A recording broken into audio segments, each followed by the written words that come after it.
сайн байцгаана уу? Орой мэд үргээ. За өнөөх уншсан үлгэрийнхаа дараагийн үлгэрийг уншиж байгаа. Тэгээд хөгжөөнд үлгсэн хагуу Ива. Брендийг чам байжээ. 3 хүнтэй. Багууг нь Иван гэдэг. Алтай мургадаг дарган цэцэрлэгтэй юмсанжээ. Гэтэл хааны цэцэрлэг тулгаа орж алтай айлмнаас нь аваад байдаг болов. Хааны гол харлан гонсоож харуул манаа гаргадаг болжээ. Гэхдээ ямар ч харуул манаа уулгаж барьж чадсангүй. Хаан бүр ууждгээ болон уруу царайлан гониглах болжээ. Хүүгүүд нэсгээ тайлбарлана. Эрхэм үндэт эцэг минь гонж готраад ирэхгүй. Бид өөрсдөө цэцэрлэгээ маань хийгэв. Өнөөдөр би харуулт гарна гэж том хүн явжээ. Оройноос ахуулан явж онцолж хэнийг чарсангүй гэн.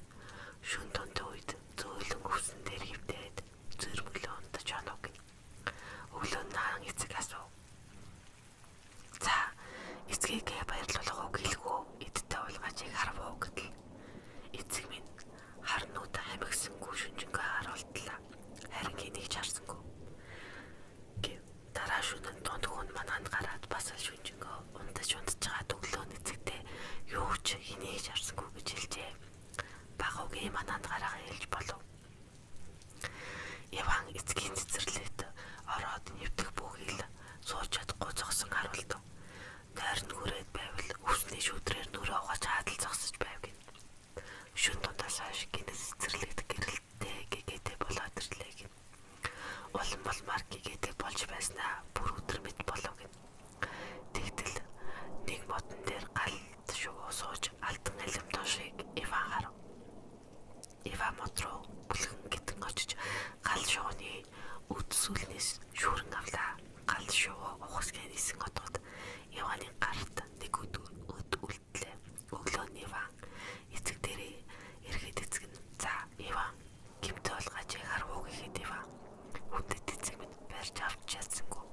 Харин ямар амт уулгалаад байгааг мэдлээ гэжээ. Гал шувуу гараас мултран нисэн одлоо. Энэ түүний өд гэв. Хаан өдийг авч үзээд баярлан хоолундад хүртэл оржээ. Тэгээд нэг удаа өгөөдөө дуудан хайрт өгөөд минь урт морой гүлгэлэн өргөн горвоог дуулж гал шууны газар нутгийг олж мэдэхгүй юу гэхэд 3 хүн эрхэм эцэгтэй хүсүүлээд урт морой гүлгэлээд олын замд гарчээ.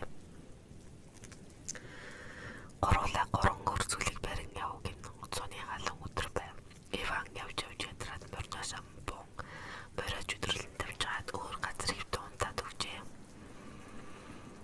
Бага унтаж байгаас ирсэн чинь морин алга байв. Ийш тийшээ гүйж хараач ирсэн болож байдаггүй. Голын зам дунаагүй би хаашаагаа явах билээ гэж Иван халаглан гонглов. Одоо яг ийм л зайтай байж гэж Иван цааш явжээ. Явж өгдлээ ядраад зөөл ногоон зүлгэн дээр толгоо гутайлган сууж байтал нэг хөгжөөн тавхан ирлээ гин. Хагуу Иван юунда толгоо гутайн суун вэ? Гониглгүй яах вэ? Унах морьгүй үлцэн үнч. Хагуу Иван би чиний морийг эзэн гэхдээ чамааг өрөвдөж байна. Хэрэг зэрэг хинт хитэн санаа юунд вэ гэж хэлж надад яриаш гэв. Галт шууг олж ирэх гэж эцэг минь явуулсан. Гэтэл бөөх чиний морь хурдан 3 жил яагаад хүрхгүй байсан та. Гал шувуу хаан байдгийг ганцхан би л мэднэ гэв. Морийг чинь би эзэн болохоор чам туслая та. Миний нуруу дээр мордо сайн бариарай гэж гин. Хагуу Иван Жоны нуруу дээр мордод Жон хүүхсийг сүүлээрээ шүргэн хөхрөгөөг хөвөлцөл урталтайг. Ингээд Жон тавьж нэг өндөр хэрэм хашааны гадаа ирээд одоо харуул манаа унтаж байгаа. Чи ганыг даваад ор. Замгийн загон дээр алтан тоорон дотор гал шуу сууж байгаа. Чи гал шууг аваад хүртэл харин торон хүрч болохгүй шүү гэлээ. Хагуу Иван хэрэм ханыг даван орвол замгийн загон дээр алтан тоорон дотор гал шуу байгаад харагдлаа гин. Иван гоё шууг аваад хүртлэхдээ алтан торыг наран ах ийм үнэтэй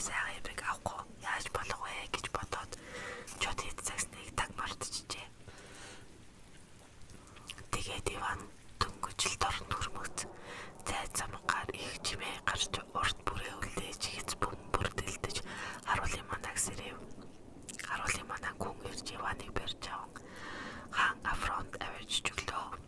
Хаан афрон гэлэн хааны хин гэж вэ гэж асуугаад Иван хариуд нь би хаан брендинг Иван гэлээ. Хааны хүү бол агент гэдэг чи ичгүүртэй биш үү гэтэл таны шүү манай цэцэрлэгт орж алтай альдамт уншиж байгаад яагаад болохгүй билээ гэж. Үннээлээд гойсон бол би хаас гэж хүнлээд чамдын шуугаа зүгээр өгөх л байсан. Харин одоо чиний шившгийг хотолтой яар зарлана гэж хаан афрон хэлээд нилээн дугүйхан байснаа дахин. За яах вэ? Хэрвээ надад нэг тус өргөл би чамайг өршөөн. Нэгэн улсад хаан Гусманд алтан дэлтмээр би тэр морийг надад олж ирвэл би чамд алтан дортой гал шуугаа өгнө гэлээ. Хагу Иван гунхран хөгжөн дээрээ иргэн иргэд чон. Торн битгий үрээрээ гэж би чамд хэлсэн шүү дээ. Хэлсэн үгийг минь яагаад мартав гэхэд Иван. Хөгжөн минь өршөөж уужил гэж гоё. Хөгжөн за миний норон дээр суу. Хийвэл бүү айвал бүү гэдэг юм. Гэт дахин зааш уралдан дагуу.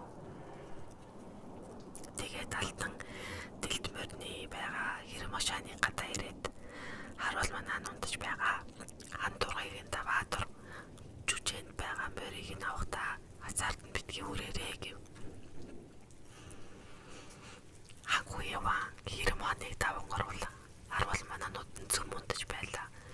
Тэгээд жүжээнд орон алтан дэлтмөрийг барин авахтаа үнэт чулуун шигдгээдээ алтан хазаарыг нь хараад алтан дэлтмөринд энэ хазаараас өөр ямар ч хазаар таарахгүй гэдгийг гэж санагдан авахсан гэж бодов. Тэгээд хазаар өрмөгц цай замгаар их чимээ гарч урд бүрээ үлээж хэс бөмбөр дэлдэж харуул манаанууд нь сэрж Иваныг барьж яваад Гусмаа хаан таваач чүгөө хааныг ингэж вэ гэж хаан Гусмаа асуухад би хаагу Иван гэлээ. За чи юу нөөчрмөр уулгалаа вэ? Ингээ зүрхлэхгүй. За яах вэ? Чи надад нэгэн тусыг өргөл би чамаа хэлтрүүлье. Хаан талмад сайхан Илена гэдэг охинтой сайхан Иленаг булгаал авчирч өгөл би чамд алтан дэлтмөрөө хазаартай нүгэн гэлээ.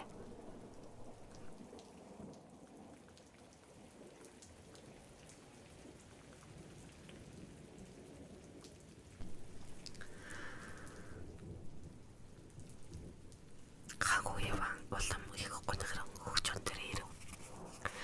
Хазаар битгий үрээрээ гэж би чамд хэлсэн шүү дээ. Үгийг минь чи тавсангүй гэж Чоныг хэлгээд Иван гоочулж өршөөл гэлээ. Чон за алуу над дээр морд гэ дахин цааш тавхан хаан талманы гадаа ирэв. Сайхан Иленаг гүнж асрагч их аяг шивчингүүдгээ цэцэрлэгтээ зугаалж яв. Хөгжөн энэ удаа би чамааг явуулахгүй өөрөө орно. Чи харин буцаад явж бай. Би одоохон чамааг гүйцнэ гэлээ. Хагу эргээд яв. Хөгжөн хэрэм ханыг даван цэцэрлэг дотор орон бутны ард нуугад зурсаж харж байтал сайхан Иленаг гүнж асрагч их аяг шивчнүүдтэйгээ гараад ирлээгийн шүү. Олоолаа ингэж цугаа алж яваад сайхан Илена нөгөө түлээсээ жаахан хоцор мөгц хөгжөн хусын шүүрч яваад нуруунд дээрээ өөрөн буцаас цутаав. Хагу Иван замаараар явж байтал гинэд хөгжөн сайхан Иленаг дүүрээ даваад ирлээ. Иван баярлал өгдөг хөгжөн аль урд араас өөж магадгүй гэлээ. Ингээд хөгжөн сайхан Илена Хагу Иван хоёрыг аван хөлсийг сүүлээрээ шүргэн хөхрөг үйлдэл уралдан тавьсаар Гусмааны гадаа ирвээ.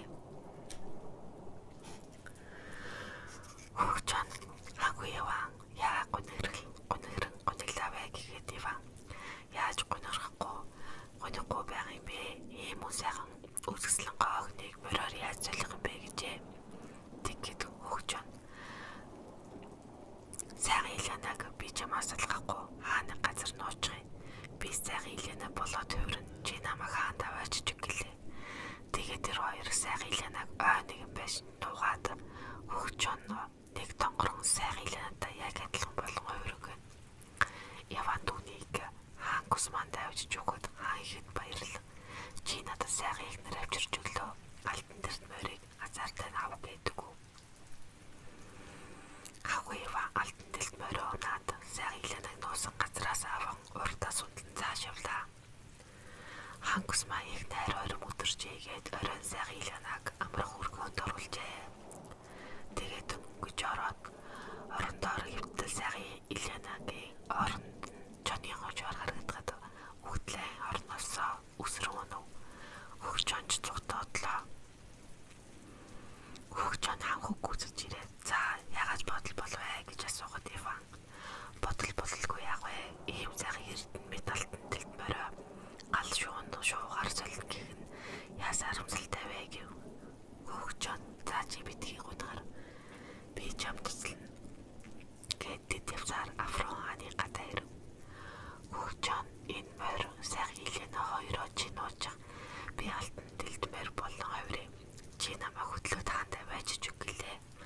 Тэгээд сайхан Илена алтан дэлд морио хоёроо ойд нуугаад хөгж оныг тонгороод алтан дэлд морио болон хувирсанд хангуу түүнийг хаан Афронд тавьж чүгөө. Хаан баярлан Иванд алтан дортой галт шуугаа бэлгэлөв гин. Хангуу Иван ойд очин сайхан Иленятайгаа алтан дэлд морио дээрээ сунталтан алтан дортой галт шуугаа барин төрлөх нутгийн зүг явжээ. Хаан Афрон бэлгийн морио авчруулан мордох гэдэл алтан дэлд морио хөгж он болон хувирог гин. Хаан айж чирдэж бадхийн унахад хөгж он хар уртаараа зуутан тавьсаар хангуу Иваныг гүйцээрээд хөгж он би үүнээс цааш явж болохгүй. За баяртай гэлээ. Хангуу Иван морноосоо буун газарт шүрэгдэл 3 дахин бүхийн хөгж оны хүндэтгэн талархахад Жон үрд баяртай гэхгүй би чам дахин гэрэг болно гэв. Хангуу Иван дотроо хүсэл бүгд минь биелсэн байгаад чи дахин яаж юугаар тус болох билээ дээ гэж боджээ.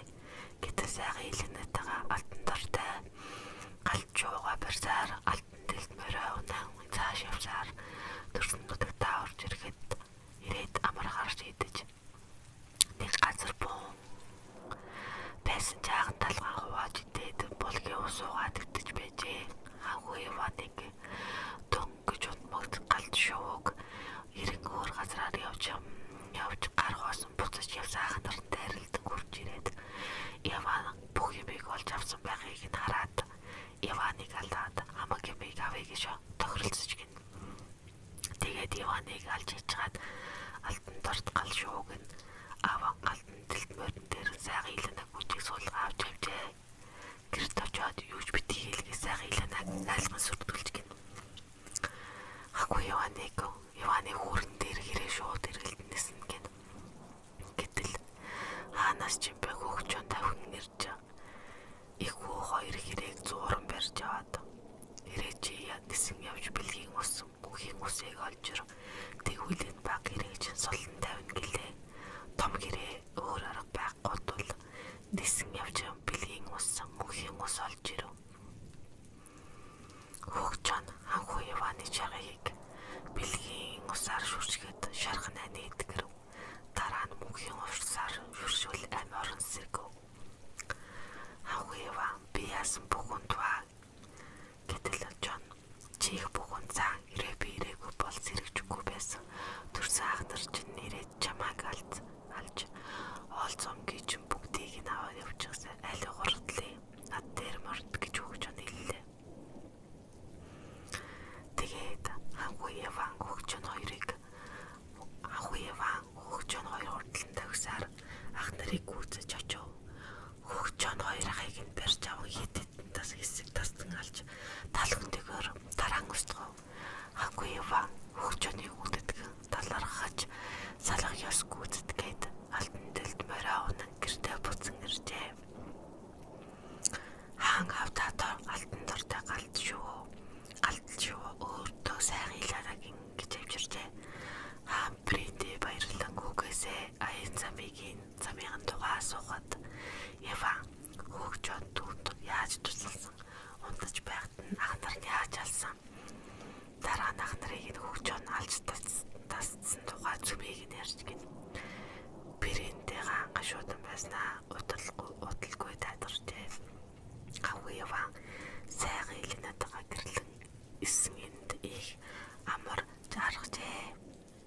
За үлгэр ингээд дуслаа тэгээд энэ 185 хуудастай хэр оролцоогоор нэг 10 орчим үлгэр байгаа гэж би бодож байна. Тэгээд энэ дараа 2 яваа ингээд үлгэр байгаа байна. Энийг араас нь бас удахгүй оруулнаа. За та бүхэн сайхан амраарай. Баярлалаа.